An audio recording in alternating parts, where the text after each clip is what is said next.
On the other end of our line, Congressman Bill Huizenga, the Republican from West Michigan. How are you, sir? Hey, MPS, doing well, and I think I'd have to go with an elephant. It would seem appropriate. You are a Republican, after all. That's right. Who would want a donkey? That would be kind of a funny thing to do. You got to clean up after him. Hey, what do you think is going to happen in Congress now with this student loan issue? Oh, my gosh. Yeah, this is interesting. We woke up to a couple of interesting editorials, one on Wall Street Journal today, which reminds us it's not just about rates. We got to talk about college costs and what's been happening there. But our good senator here has been pushing the Senate plan. The Washington Post, not me, the Washington Post said that was quote, a pathetic non-solution, end quote, to what's going on. And I wholeheartedly agree. I mean, all they want to do is just punt once again. Let's put this off for another year and come up with a real solution. Guess what? That's what we did last year. The House came up with a market-based solution, and the Senate's not willing to do it. I don't get it. Why not? I mean, what's wrong with that market-based solution? Well, that's a good question. I mean, the president has asked for that. Yeah. He understands that we need to start making this market-based. And so what we're going to do in the House, and by the way, we acted on this in May when we passed our bill. And it takes 10-year Treasury notes and adds 2.5% on that, and that seems to me reasonable. And it's not just about rates; it's sort of like buying a home right now. Are you going to buy a home or not buy a home based on whether that interest rate is 0.5% higher, or are you going to do it based on the cost of the home? Sort of the same thing with college education here. We got to make sure that we bring a market-based solution, but we do have to make sure that we're attacking those costs that these students are coming up with. And look, I've got kids in high school. Mm-hmm. It's coming up quick.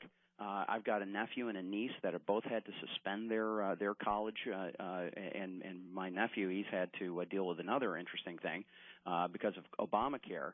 His employer at the restaurant called him in and said, "Sorry, nobody's going to be getting more than 29 hours." Those kinds of things are really punches to the gut for our students. Does it scare people when you say market-based? Is it my understanding the Democrats want to lock it in at a low rate so it stays right there? That sounds appealing, or do I have that wrong? Well, it sounds appealing. The problem is that we know that in long term, interest rates are going to be going up. The Fed has said that. We need to make sure that we're aware of that. And what are we going to do? Are we going to make sure that everything is handled by the federal government and subsidized by the federal government, or are we going to, just like we have with our home loans and our car loans, our student loans, are we going to have those based on what interest rates really are?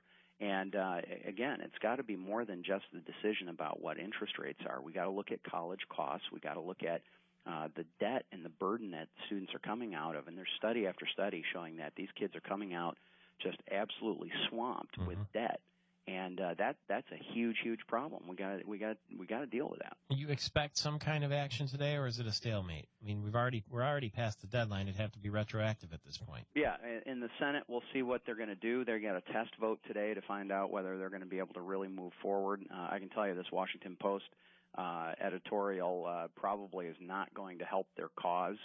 It's kind of become a laughingstock here in D.C. Let me play one clip for you. This is Karl Rove, the guy they called Bush's brain, and he took after your colleague in West Michigan there, Justin Amash. Here's what he said. National Journal put out its ratings of the most liberal to conservative Republicans. The most liberal Republican is Justin Amash of Michigan. Far more liberal than any other Republican.